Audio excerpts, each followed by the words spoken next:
Tentunya kemudian kita paham bahwasanya tipe manusia ketika manusia itu ditarik pada pusaran kematian itu terbagi menjadi 3. Jadi tipe manusia itu ada 3. Yang pertama, orang-orang yang mereka tidak percaya kepada takdir, orang yang tidak percaya kepada hari akhir.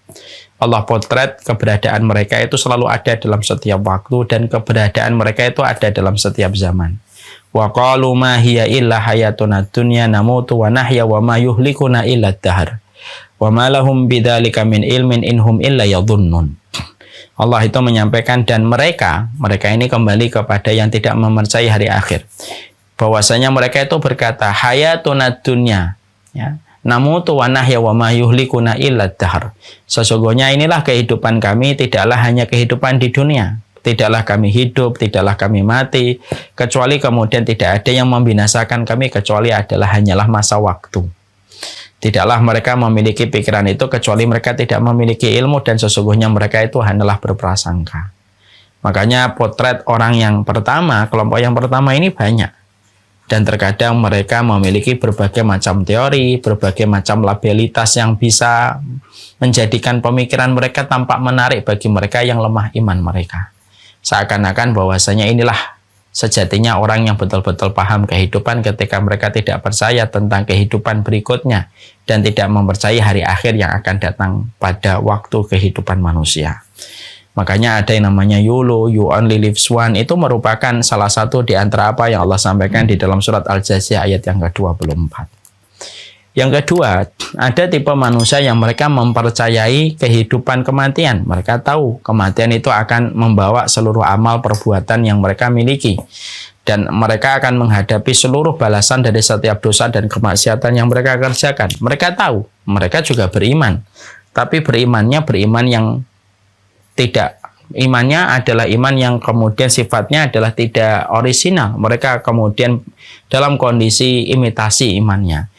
Yang kelompok yang kedua itu mereka mempercayai hari kematian, tetapi mereka tertipu dan terpedaya oleh kehidupan di dunia. Karena salah satu di antara perkara yang mementahkan iman kita kepada hari akhir itu adalah urusan dunia. Tidak ada pesolek yang paling pintar untuk bersolek supaya menjadikan orang yang ditemui oleh pesolek ini sampai tertipu, kecuali adalah pesolek itu adalah bernama dunia. Makanya sampai Allah menyampaikan kepada kita di dalam surat Luqman ayat yang ke-33. Fala taghurrannakumul hayatud dunya. Janganlah kamu sekali-kali dalam kehidupan di dunia itu terpedaya. Karena dunia itu ibaratnya pesolek. Dia terus bersolek setiap waktunya, setiap saatnya. Kita tergerus oleh waktu, kita tergerus oleh berbagai macam aktivitas tanpa terasa. Tiba-tiba anak kita sudah gede, tiba-tiba uban sudah tumbuh di rambut kita, tiba-tiba kulit kita sudah mulai keriput, tiba-tiba fisik kita tidak lagi fit sebagaimana dulu ketika muda. Dan itu terus akhirnya narik manusia. Dan itulah yang dikatakan fala taghurrannakumul hayatud dunya. Janganlah terpedaya dengan kehidupan di dunia, karena tidak ada perkara, tidak ada magnet raksasa yang mempenarik manusia supaya mereka terpedaya dengan dunia kecuali adalah dunia. Walaupun mereka kalau ditanya, beriman nggak sama hari akhir? Beriman, tapi mereka tergerus oleh kehidupan di dunia dan terus mereka terseret tanpa mereka sadari sampai akhirnya mereka diwatikan dan diwafatkan oleh Allah, dan barulah mereka terhenyak ketika mereka harus mengingat semua dosa-dosa mereka dan minimnya amal soleh yang mereka lakukan dalam kehidupan di dunia. Makanya hati-hati terhadap dunia. Tidak ada pelakon yang paling banyak menipu kehidupan manusia kecuali adalah dunia.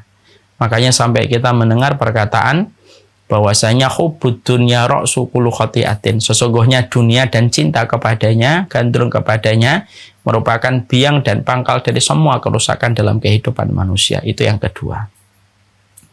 Ada yang ketiga, yaitu adalah mereka yang mengimani tentang hari kematian, lalu kemudian dia mempersiapkan bekalnya menuju kepada kematian tersebut. Dia selalu ingat bayang-bayang bahwasanya dia akan mati. Ketika bayang-bayang itu timbul, maka akan menambah ketaatan dia kepada Allah. Dia akan keluarkan sedekahnya. Setiap ketakutan dia kepada kematian, maka dia cepat-cepat untuk menutupi auratnya, dan dia menyesal ketika banyak episode kehidupan belum menutup auratnya. Ketika dia ingat kematian, dia memperbaiki dan dia beristighfar setiap waktunya kepada Allah, sembari dia mempersiapkan apa yang menjadi bekalnya menuju kepada kematian. Dan inilah kelompok yang ketiga. Tentunya kita ingin bahwasanya kita ini dipantaskan pada kelompok yang ketiga. Bukan yang pertama, bukan yang kedua, tetapi kemudian yang ketiga. Ketika kita paham betul, sesungguhnya kematian itu dekat betul dengan kehidupan kita. Dan kita betul-betul diberikan pelajaran terbaik oleh pandemi. Bahwasanya sesombong apapun manusia, sekuat apapun jabatan, sekuat apapun sosial yang kita miliki, kedudukan sosial yang kita dapatkan, ternyata kita harus mengerti bahwasanya kita berhadapan dengan makhluk kecil yang tidak kelihatan oleh kasat mata kita, tetapi menyebabkan banyaknya kematian di sekitar kita, di antara orang-orang yang kita cintai.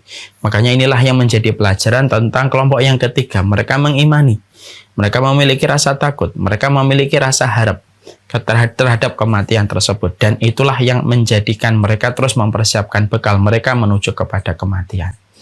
Nah, inilah yang menjadikan kita akhirnya kenapa kita harus paham what you should know about akhirah. Kenapa kita harus mempelajari apa yang harus kita ketahui dalam perkara akhirat kita. Karena sesungguhnya perjalanan akhirat itu perjalanan yang panjang. Perjalanan yang akan ditempuh oleh kita sendirian.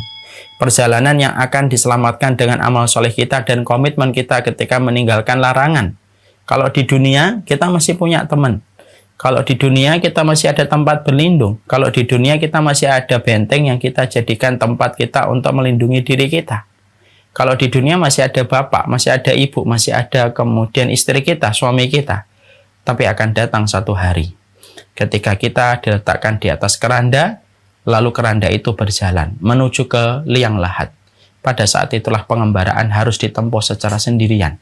Sampai kemudian amal kitalah yang menyelamatkan.